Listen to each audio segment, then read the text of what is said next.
Cerita diawali oleh salah satu paman dari Nabi Muhammad, yaitu Hamzah bin Abdul Muthalib, yang datang ke area Ka'bah yang masih dipenuhi patung berhala.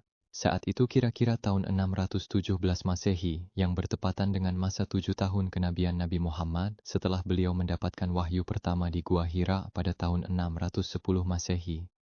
Saat itu kota Mekah dikuasai kaum Quraisy seperti Abu Sufyan, Abu Lahab, dan Abu Jahal.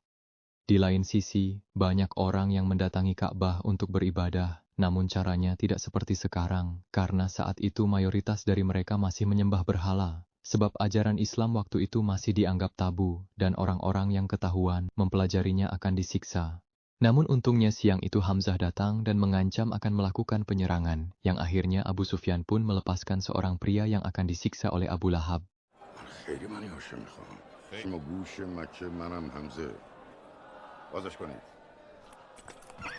Kemudian Hamzah pun kembali ke lembah Abu Thalib, di mana sudah 3 tahun Nabi Muhammad diasingkan bersama umatnya, yaitu Bani Hashim. Di sana juga terdapat paman Rasulullah Abu Thalib. Mirisnya kaum Quraisy mengisolasi mereka dari dunia luar dan melarang kegiatan jual beli di sana. Orang-orang pun banyak yang kelaparan, dan tidak sedikit anak-anak kecil yang jatuh sakit. Namun Abu Thalib mengingatkan Hamzah agar jangan pernah khawatir, karena semua yang terjadi adalah kehendak Allah. Kaum Quraisy mengasingkan Nabi Muhammad dan Bani Hashim karena ajaran Islam sangat menentang berhala. Sudah sejak lama para pejabat Quraisy mendapat banyak untung dari pendatang yang ingin beribadah ke Makkah menyembah patung-patung di sana. Pejabat-pejabat itu takut jika Nabi Muhammad mengubah tatanan sosial mereka karena Rasulullah mengedepankan kesetaraan dan keadilan, berbeda dengan kebiasaan kaum Quraisy yang menindas orang-orang miskin dan budak. Pengaruh Nabi Muhammad yang semakin besar juga membuat mereka khawatir kehilangan kendali. Maka dari itu langkah terakhir yang dapat mereka lakukan adalah memboikot dan mengasingkan Rasulullah serta Bani Hashim ke lembah Abu Thalib. Bahkan para pejabat Quraisy pun nekat berencana akan membunuh Nabi Muhammad. Pada suatu malam, Abu Thalib pergi ke Ka'bah mendatangi Abu Sufyan dan petinggi Quraisy lainnya yang sedang membahas Nabi Muhammad. Abu Sufyan mengatakan sebenarnya dia percaya dengan ajaran Islam yang dibawakan Rasulullah. Namun Abu Sufyan tidak ingin Nabi Muhammad mengubah tatanan sosial yang sudah lama berjalan di Quraisy, seperti berhala dan cara orang-orang beribadah di sana. Karena selama ini cara-cara itulah yang memberikan keuntungan materi cukup besar kepada kaum Quraisy. Selain itu, Abu Sufyan ingin Nabi Muhammad dan Bani Hashim menyerah agar bisa bersatu kembali di Makkah. Dan Abu Thalib hanya diberikan waktu untuk berpikir sampai besok pagi, atau Abu Sufyan akan mengirim pasukannya menyerang Rasulullah dan Bani Hashim. جنگ به چرخش در میآید زیرین و زبری تا آفتاب فرداست. Sesampainya di lembah, Abu Thalib mendengar suara Nabi Muhammad yang sedang melafalkan surah Al-Fil, yaitu tentang bagaimana dulu Allah Subhanahu wa Ta'ala menghancurkan pasukan gajah yang menyerang Ka'bah dengan mengirim burung ababil yang melempari mereka dengan batu dari neraka. Kemudian kita flashback ke sekitar tahun 570 Masehi saat insiden itu akan terjadi.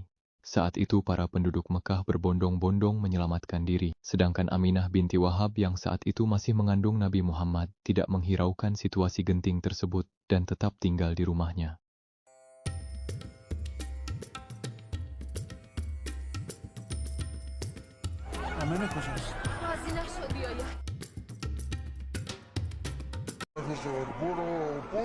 Sementara itu Abu Thalib menemui ayahnya Abdul Muthalib yang sedang berada di dalam Ka'bah dan menjelaskan jika Quraisy sudah menyerah menghadapi pasukan Abraha. Dengan tenangnya sebagai pemimpin Mekah saat itu, Abdul Muthalib meminta Abu Thalib untuk menolong orang-orang yang berada di sekitar Ka'bah. Selain itu, Abdul Muthalib juga berencana untuk berdiplomasi dengan Abraha.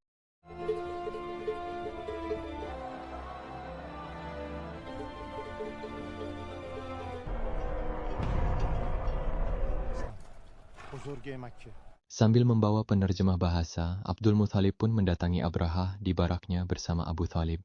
Di sana Abraha mengatakan jika dia akan menghentikan invasinya asalkan Abdul Muthalib mau menyerah.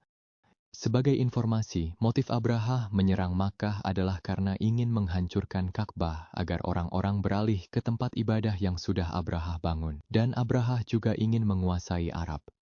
Akan tetapi Abdul Muthalib sama sekali tidak terintimidasi dan meminta pasukan Abraha segera pergi meninggalkan Mekah. Mendengar itu Abraha pun murka, merasa terhina dan dia memutuskan akan segera menghancurkan Mekah. Abdul Muthalib pun kembali pulang dan berserah diri kepada Allah di depan Ka'bah dengan meminta perlindungannya. Lalu tiba-tiba datanglah kawanan burung yang dikenal dengan sebutan burung ababil. Mereka berputar di atas Ka'bah, seakan-akan memberi pesan kepada Abdul Muthalib agar jangan khawatir.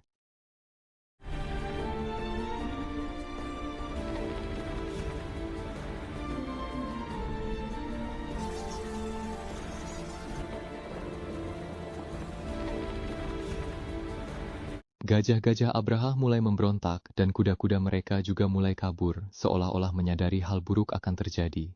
Lalu kemudian burung ababil terbang di atas pasukan Abraha sambil menghujani mereka dengan batuan dari neraka yang sangat-sangat panas. Dalam waktu singkat Abraha dan pasukannya musnah tak tersisa karena kekuasaan Allah, bagaikan daun yang dimakan ulat, persis seperti yang tertuang di dalam surah Al-Fil.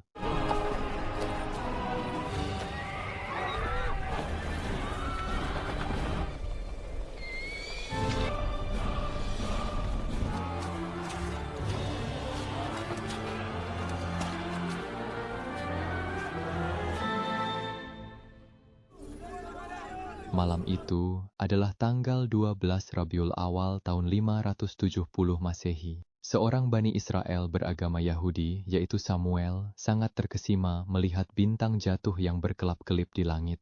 Dan cahaya bulan saat itu sangatlah terang yang dia yakini sebagai pembawa kebahagiaan. Seorang pria terlihat berdoa sambil menangis. Dia meminta kepada Allah agar utusan selanjutnya dapat menyayangi bangsanya, seperti dulu Nabi Musa mengasihi Bani Israel. Di tempat lain, pendeta Kristen bernama Bahira juga percaya jika tidak lama lagi akan muncul seorang utusan agung yang akan memurnikan seluruh alam.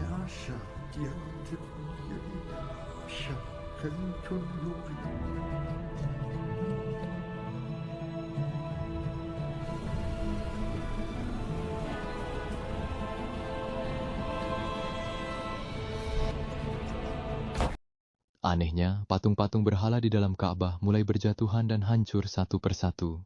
Abdul Muthalib pun pergi ke rumah Aminah dan sangat terharu melihat menantunya Aminah yang ternyata sudah melahirkan putra di kandungannya, yaitu Nabi Muhammad SAW.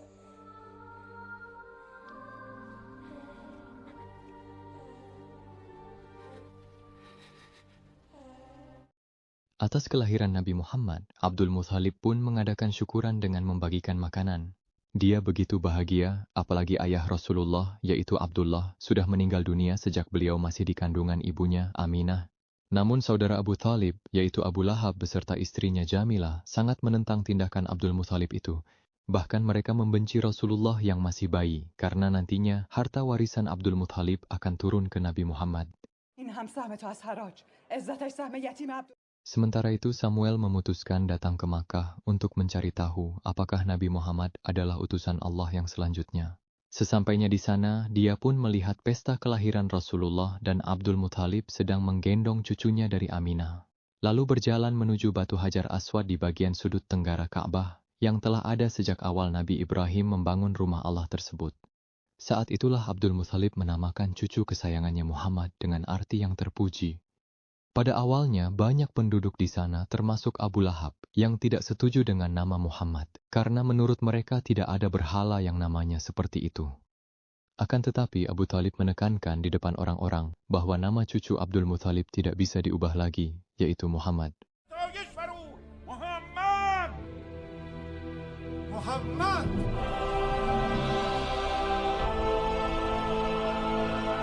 Karena kondisi kesehatannya, Aminah hanya bisa menyusui Nabi Muhammad beberapa hari saja dan membutuhkan ibu ASI, yang kebetulan ada seorang budak milik Jamilah bernama Suwaibah. Namun Abu Lahab melarang budaknya untuk membantu Nabi Muhammad, dan Jamilah juga tidak mengizinkan Suwaibah. Bahkan Abu Lahab tetap tidak mau, meski Abdul Muthalib ingin membeli Suwaibah. Abdul Muthalib pun sangat geram karena saat itu Rasulullah yang masih bayi sangat membutuhkan ASI untuk perkembangannya. Apalagi mencari ibu yang bisa menyusui tidak gampang pada saat itu. Setelah Suwaibah menyusui Nabi Muhammad beberapa hari, dengan terpaksa Aminah pun memintanya kembali ke Abu Lahab karena dia tidak ingin Suwaibah akan mendapati hukuman dari Abu Lahab nantinya.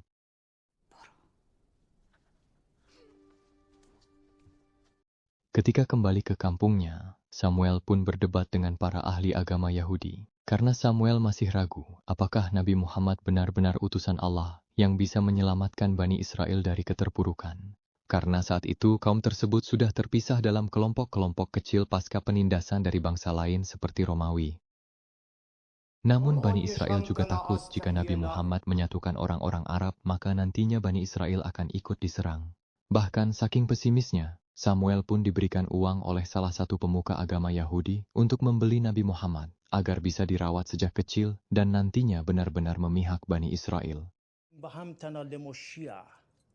Di lain tempat, Halimah dan suaminya Harits adalah pasutri yang begitu miskin karena tidak punya apa-apa lagi untuk bisa dimakan, khususnya bagi anak mereka yang masih bayi. Unta satu-satunya yang mereka miliki pun terpaksa dijual. Akan tetapi saat akan dipotong, unta itu tiba-tiba kabur yang langsung dikejar oleh mereka berdua. Unta itu kemudian berhenti di kediaman Aminah, yang langsung menjamu Halimah ke dalam rumah. Saat Aminah mempersilakan Halimah menaruh anaknya di kasur, Halimah pun begitu terkesima melihat Nabi Muhammad SAW dan langsung menggendongnya.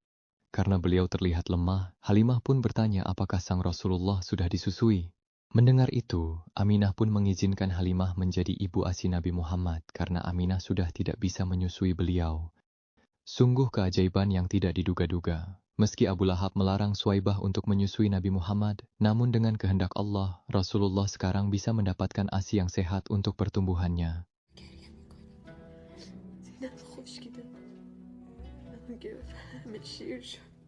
Sesuai budaya Quraisy, Nabi Muhammad pun akan berpisah dengan Aminah dan tinggal dengan keluarga Halimah di perkampungan Bani Sa'ad.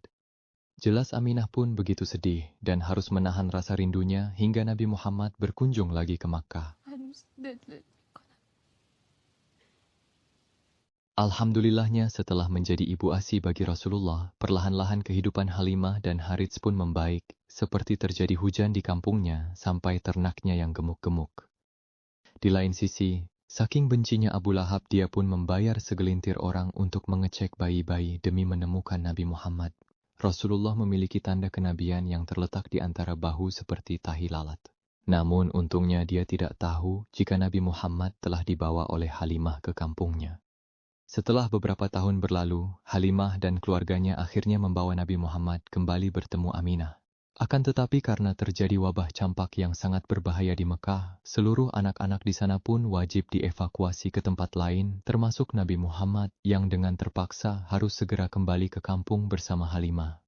Aminah pun sangat terpukul karena dulu dia sudah ditinggalkan suaminya Abdullah untuk selamanya saat masih mengandung. Dan sekarang Aminah juga harus kembali berpisah dengan putra tersayangnya, Nabi Muhammad.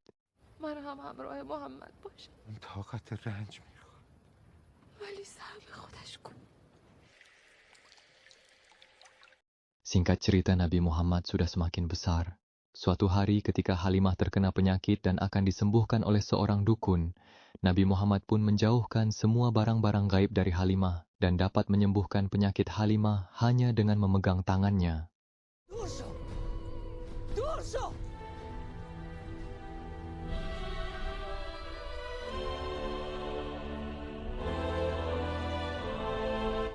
Kabar kemampuan Nabi Muhammad pun tersebar. Beliau sempat jadi rebutan, bahkan ada orang-orang jahat yang nekat ingin menculiknya, namun untungnya dihalau oleh para penjaga.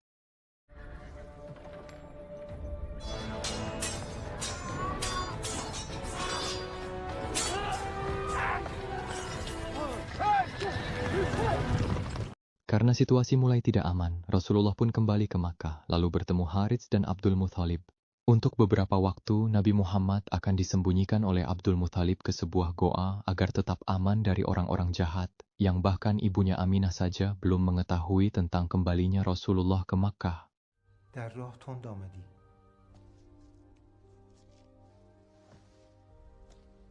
Setelah beberapa waktu berlalu, Nabi Muhammad pun akhirnya bertemu kembali dengan Aminah dan akan bepergian ke Yasrib atau Madinah bersama para rombongan lainnya.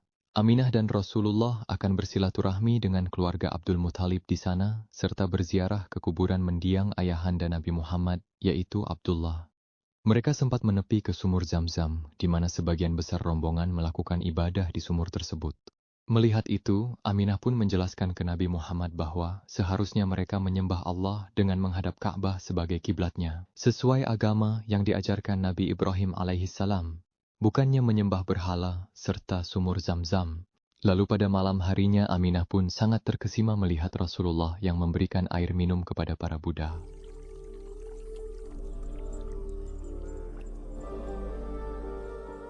Sesampainya di Madinah, Aminah bertemu dengan saudara-saudaranya dan Nabi Muhammad bermain dengan teman-teman sebayanya.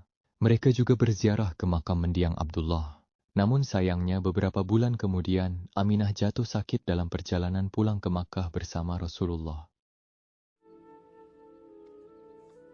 Di lain sisi, Samuel juga datang ke Madinah setelah mengetahui jika Nabi Muhammad telah berkunjung ke sana. Sementara itu di Makkah, Abdul Muthalib bermimpi buruk tentang Aminah dan Rasulullah yang akhirnya diketahui sedang berada di perjalanan. Mendengar hal itu, Abdul Muthalib pun langsung menyuruh Abu Thalib untuk segera pergi ke arah Madinah. Sampai akhirnya mereka bertemu rombongan yang memberitahu jika Nabi Muhammad beserta ibunya Aminah sedang tinggal di desa Abwa. Malam itu hujan sangatlah deras dan setelahnya langit pun penuh cahaya bintang. Nabi Muhammad terus menemani sang ibu tersayang sampai akhirnya Aminah binti Wahab meninggal. Nabi Muhammad yang masih berumur 6 tahun sangat terpukul sepeninggalan ibunya hingga beliau pingsan. Untungnya Abu Thalib datang bersama rekan-rekannya dan membantu pemakaman Aminah. Tapi tiba-tiba ketika dalam perjalanan pulang, dan Nabi Muhammad berusaha disadarkan dengan cara dibaringkan di sumber air Zam-Zam, datanglah sekumpulan bandit yang menyerang mereka. Ternyata pasukan bandit itu adalah suruhan Samuel yang ingin menculik Nabi Muhammad agar nantinya beliau bisa berpihak ke Bani Israel. Karena seperti yang dijelaskan sebelumnya, Samuel takut Rasulullah menyatukan orang-orang Arab dan posisi Bani Israel akan semakin terdesak. Ketika rombongan Abu Thalib tiba di Mekah, semua orang pun bersedih mendengar kabar meninggalnya Aminah, khususnya sang ayah yaitu Abdul Muthalib. Akan tetapi Abdul Muthalib masih memiliki secercah harapan yang membuatnya bahagia, karena cucu kesayangannya Nabi Muhammad dapat kembali ke Makkah dengan selamat. Di lain sisi Samuel dimarahi oleh pemuka agama Yahudi atas ulahnya menyerang rombongan Abu Thalib, karena sebenarnya tidak ada konflik antara kaum Quraisy dan Bani Israel saat itu. Dan insiden tersebut murni karena ketakutan Samuel. Ketika musim haji dimulai, Ka'bah pun dibersihkan, dan orang-orang dari seluruh penjuru Arab datang berbondong-bondong untuk beribadah. Akan tetapi mereka hanya memutari Ka'bah dan menyembah berhala. Sementara itu, Abdul Muthalib mengajarkan cara beribadah haji yang benar sesuai ajaran Nabi Ibrahim alaihissalam.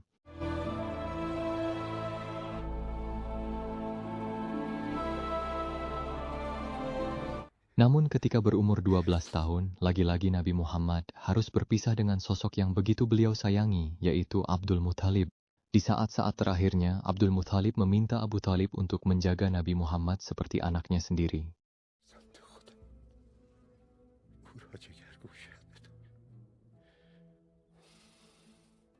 Waktu pun terus berjalan, dan sekarang Rasulullah sudah mulai remaja. Meski begitu beliau tidak takut menghadapi pamannya Abu Lahab yang ingin menjual budaknya sekaligus ibu yang dulu pernah menyusui sang Nabi, yaitu Suwaibah.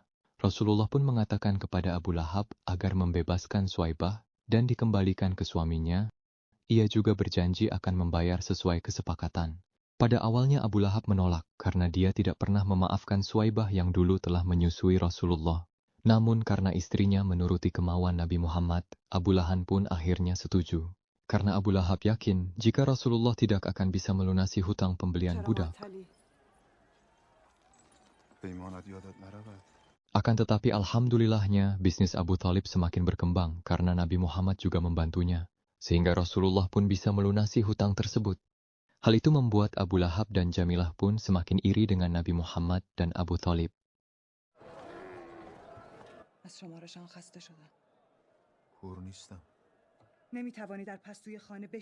Abu Lahab kemudian mengutus seseorang untuk mencari cara menjatuhkan Rasulullah. Dia lalu menulis sebuah pesan untuk dikirimkan kepada Samuel. Ketika berusia 12 tahun, Nabi Muhammad ikut kafilah dagang Abu Thalib ke kota Busra.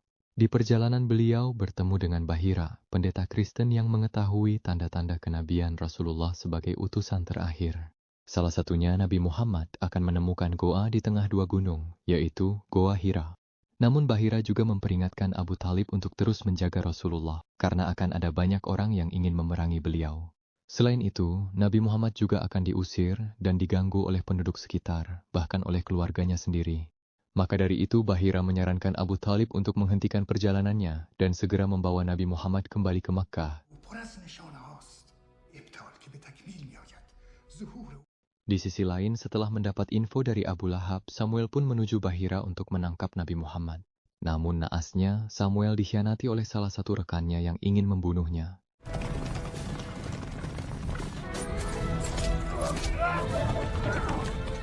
Meski terkena panah, Samuel masih hidup dan terkulai lemas di gurun pasir. Namun untungnya dia ditemukan oleh Abu Talib dan Nabi Muhammad beserta rombongannya yang sedang dalam perjalanan pulang ke Makkah. Karena kondisi Samuel terlalu lemah, mereka pun memutuskan untuk mampir sejenak ke suatu desa di pinggir pantai.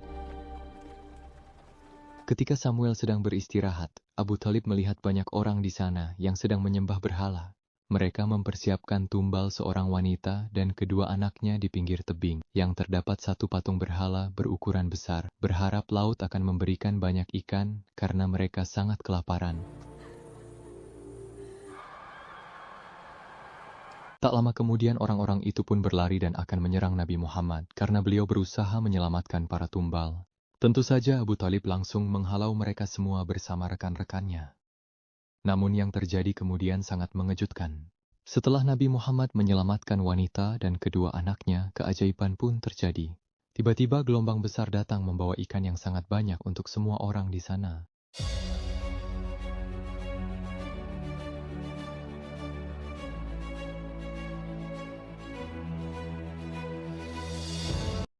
Film kembali ke tahun 617 Masehi, yaitu di tahun ke-7 masa kenabian Rasulullah SAW. Saat itu Nabi Muhammad memberi kabar kepada Abu Talib tentang suatu informasi yang harus disampaikan kepada kaum Quraisy. Abu Talib pun mengumumkan kepada semua orang di depan Ka'bah jika Nabi Muhammad adalah Rasul Allah yang diutus untuk menunjukkan kebenaran pada umat manusia. Sebagai pemimpin Mekah, Abu Sufyan pun masih menolak agama Islam yang dibawa Rasulullah dan menyuruh Abu Talib untuk membuktikan kekuatan Allah, atau Abu Talib akan dibunuh dan perang akan berkecamuk antara pasukan Mekah dan pengikut Nabi Muhammad, yaitu Bani Hashim. Abu Talib pun menyuruh Abu Sufyan untuk mengecek naskah perjanjian kaum Quraisy yang mengatur tentang penindasan terhadap Bani Hashim sekaligus pengasingan Nabi Muhammad. Mendengar itu, Abu Sufyan pun langsung menyuruh rekannya mengambil naskahnya ke dalam Ka'bah. Dan ternyata, suatu hal yang tak terduga terjadi, di mana naskah perjanjian yang disimpan dengan aman di dalam Ka'bah ternyata sudah rusak dimakan rayap dan hanya menyisakan tulisan Bismikallahumma, yang artinya, dengan namamu ya Allah. Semua orang di sana pun terkejut dan menyadari jika itu sungguh keajaiban Allah. Lalu Abu Talib mengatakan bahwa tidak ada lagi yang perlu diperdebatkan. Pertumpahan darah juga tidak ada gunanya. Karena ajaran Islam dari Nabi Muhammad SAW hanya mengajarkan kedamaian dan kerukunan dengan menyembah satu Tuhan, yaitu Allah Subhanahu wa Ta'ala. Abu Sufyan dan rekan-rekannya pun terdesak yang akhirnya menerima agama Islam. Serta Rasulullah kembali ke Makkah karena sebagian besar rakyat di sana juga sudah banyak yang membela Nabi Muhammad. Setelah semua yang terjadi, Bani Hashim pun diterima kembali ke Makkah. Begitu juga dengan Nabi Muhammad SAW. Dan sebagian besar rakyat Makkah juga memeluk agama Islam. Film ditutup dengan banyaknya orang yang mengelilingi rumah Nabi Muhammad di saat beliau melafalkan 3 ayat yang berhubungan dengan larangan mempersekutukan Allah, toleransi antar umat beragama, dan keadilan. Dan film pun selesai.